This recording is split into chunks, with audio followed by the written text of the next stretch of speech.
Hello, thank you for following this tutorial on how to set up delegation between users. Enterprise SSO allows you to delegate all or part of your accounts to a chosen user.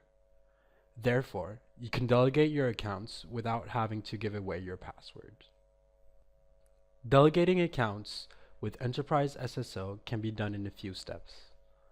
Choosing the user account you wish to delegate, selecting the user you want to grant access, defining the period of delegation.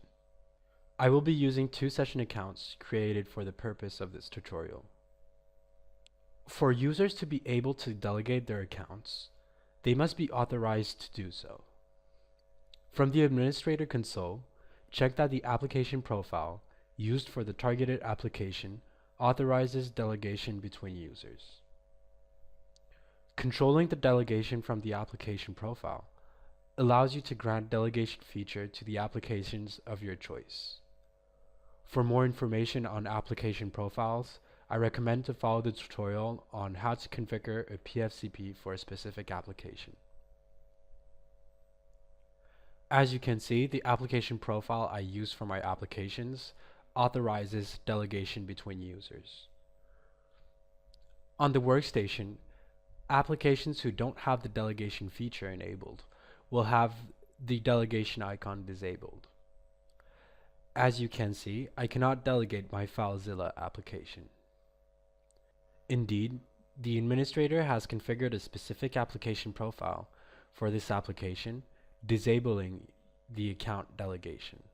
Now I'll try delegating my timesheet account to Kate, the other account created for the purpose of this tutorial. If I click on my application, I see the delegation icon is available. Click on Delegate.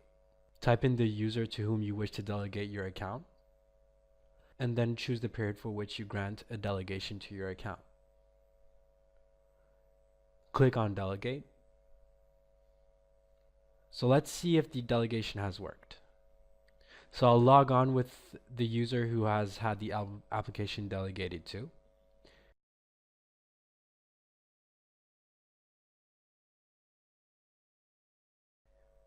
I'll open my timesheet application. The Enterprise SSO window appears and asks me which account I want to use. I'll use Tom's account.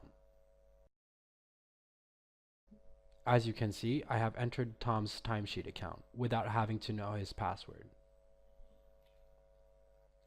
In case you would come back earlier than expected, you can terminate the delegation earlier, manually, from the SSO engine. Not only will you not have to give away your password, but audit is generated in order to keep track of the connections to the application, which means that you will be able to differentiate access events to your application between your account and the one you have delegated your access to.